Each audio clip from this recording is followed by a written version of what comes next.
सभी क्रांतिकारी साथियों को सादर नवोदय जय भीम। मैं राजू राम रतन। आप देख रहे हैं मेरा यूट्यूब चैनल अम्बेडकर दस्तक।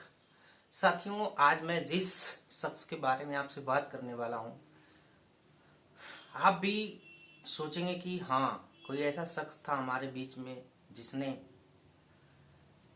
इस बहुजन समाज को, जिसकी हम बात करते हैं, इस भारत देश में जो इस बहुजन समाज, जो दलित समाज, या हम 85% की जो बात करते हैं, उनकी क्या स्थिति रही होगी। क्या हम किसी व्यक्ति को इसलिए केवल मानते हैं या किसी व्यक्ति के पीछे इसलिए चलते हैं क्योंकि उसके पीछे लाखों की भीड़ होती है? क्या किसी व्यक्ति के प्रति हम इसलिए श्रद्धावान हो जाते हैं कि उसके पास करोड़ों की भी जो भीड़ होती है? नहीं साथियों, ऐसा कुछ नहीं है। जब तक किसी व्यक्ति के अंदर उसकी अपनी स्वयं की विचारधारा नहीं होती, उसका चिंतन नहीं होता, सोच समझ नहीं होती, उसका व्यवहार नहीं होता, उसका कर्म नहीं होता, उसकी नैतिकता नहीं होती, इन सारी चीजों की बदौलत, या ये कहें जब तक वो शिक्षित नहीं होता है तब तक इन सारी चीजों की बदौलत उस समय की समकालीन जो स्थितियां होती हैं, जो परिस्थितियां होती हैं, चाहे वो राजनीतिक हो, चाहे व्यवहारिक हो, चाहे सामाजिक हो, चाहे उस समय की जो परिस्थिति होती, जिसके आधार पे वो समाज उस समय अपने आप अपना जीवन जी रहा होता है, व्यतीत कर रहा होता है। आप कल्पना कर सकते हैं एक ऐसे इंसान की जिसने उस अंग्रेजी हुकूमत में अपने आप को कैसे एक स्ट्रगल के रूप में स्थापित किया।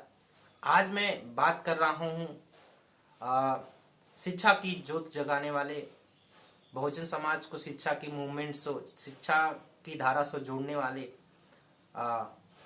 जो राष्ट्रपिता हमारे हैं, महात्मा ज्योतिबा फुले। आप सभी जानते हैं इनका जन्म महाराष्ट्र के सतारा जिला में 11 अप्रैल 1827 ईस्वी में हुआ था।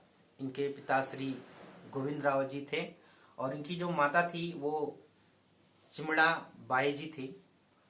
आप कल्पना करके देखिए कि ये ऐसा व्यक्ति जिसकी मां 1 वर्ष की उम्र में खत्म हो जाए और पिता को इनके लालन पालन और पोषण के लिए एक बाई को रखना पड़े, और जिनका नाम आपको मैं बता दूं, जिनका नाम था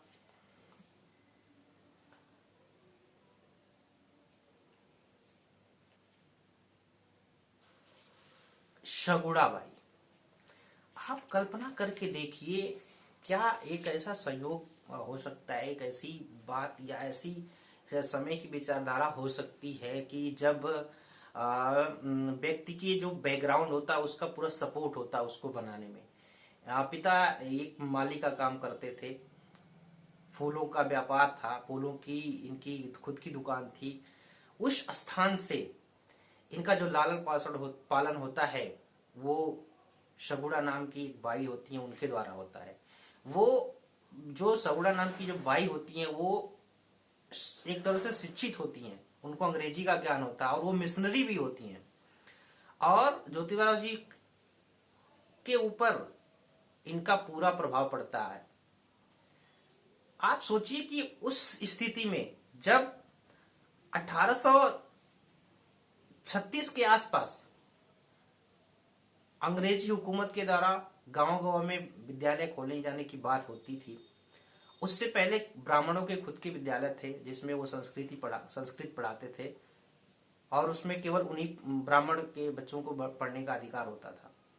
उसके बाद 1836 के आसपास अंग्रेजी हुकूमत के द्वारा जो विद्यालय खोले गए, जिसमें आप विश्वास नहीं करेंगे, शुरू में केवल उन्हीं बच्चों को पढ़ने का अधिकार था जो ब्राह्मण थे, जो क्षत्रिय थे, जो वैश्य थे। महात्मा ज्योतिबा राव फुले जी एक शूद्र समाज से आते थे, इनको पढ़ने का उस समय अधिकार नहीं मिला। आप ये सोच के देखिए कि जो ब्रिटिश राज था, क्या वो वास्तव में भारत में अपनी जो उसका जो व्यापारिक चाहे सोच का है, चाहे उसकी अपनी धार्मिकता को बढ़ाने के लिए बात करें, या ये कहें कि वो जो अपने वर्चस्व को यहाँ कायम रखना चाहता था वो अपनी भाषा से कर सकता था? नहीं, ऐसे लोगों को उसकी आवश्यकता थी जो अंग्रेजी बोलना जानते हों, जो उनका काम कर सके। इसलिए उन्होंने इन सारे विद्यालयों को खोलने की बात करी, और ऐसे विद्यालय खोले गए जहां लोगों को अंग्रेजी पढ़ाया जाता था, जिससे उनका जो काम काज हो सही ढंग से हो सके। 1821 एक ऐसा समय था जब हिंदू कॉलेज की स्थापना हुई थी ब्राह्मणों द्वारा, लेकिन उसमें भी केवल ब्राह्मण पढ़ सकते थे। इसके बाद जो ईसाई मिशनरी थे, आप कल्पना करिए, ईसाई जो मिशनरी थे अंग्रेजों के शासनकाल में, उन्होंने कुछ ऐसे विद्यालय खोले जहां पर दलितों को, शूद्रों को, वंचितों को, शोषितों को पढ़ने का स्थान मिला। लेकिन उससे भी जो ब्राह्मणवादी व्यवस्था थी वो बहुत घबरा गई, उनके लिए वो बहुत ही नागुजारा था। आप कल्पना करिए, अगर अंग्रेज जो थे वो नहीं आते और यहाँ पे सार्वजनिक रूप से, चाहे वो अपने लाभ के लिए ही, अपने व्यापार के लिए ही, अपनी भाषा और अपनी संस्कृति, सभ्यता और धर्म के प्रचार के लिए ही सही, अगर विद्यालय नहीं खोलते तो क्या महात्मा ज्योतिबा राव फुले जैसे लोग शिक्षित हो पाते? और अगर राष्ट्रपिता महात्मा ज्योतिबा राव फुले जैसे लोग शिक्षित नहीं हो पाते तो आप कल्पना करिए कि क्या माता सावित्रीबाई फुले जो उनकी पत्नी थी वो शिक्षित हो पाती? और अगर वो नहीं शिक्षित हो पाती तो आप कल्पना करके देखिए मेरे मिशनरी साथियों, क्या हमारे देश की जो आज महिलाएं हैं, चाहे वो किसी जात, किसी धर्म, किसी मजहब, किसी क्षेत्र, यहाँ तक कि जो हमारी वर्ण व्यवस्था है ब्राह्मण, क्षत्रिय, वैश्य, शूद्र, किसी को भी पढ़ने का अधिकार होता? नहीं।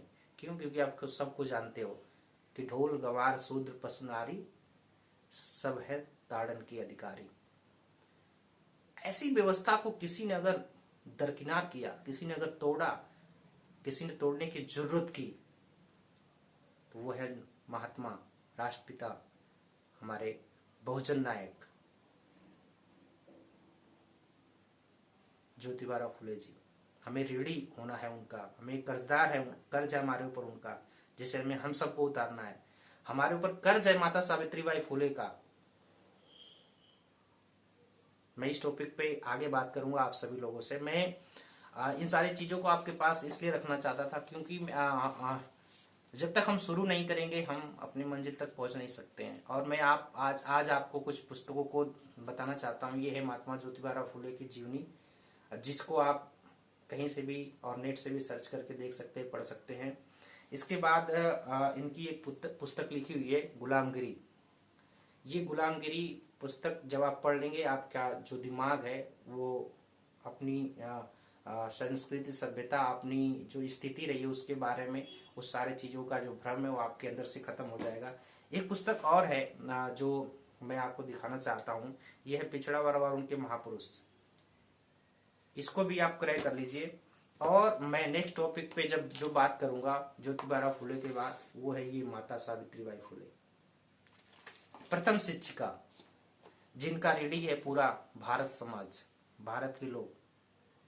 भारत में रहने वाली वो 30 से 35% के आरक्षण की हकदार, 50% की या आधे की हिस्सेदार महिला जो समाज है। बहुत बहुत साधुवाद सभी को, पुनः सादर नमोदय, जय भीम। आशा करता हूँ कि आप लोग मेरे YouTube चैनल अम्बेडकर दस्तक को ढेर सारा प्यार और मेरी उम्मीदों पर को खरा उतारेंगे। समाज के प्रति मेरा जो पे बैक टू सोसाइटी का जो लक्ष्य है, आपसे मैं, आप लोगों ने हमें शिक्षित करा और अब मैं जो कुछ पाया हूँ उसको अब इस चैनल के माध्यम से आपको देने का प्रयास कर रहा हूँ। सादर नमोदय, जय भीम।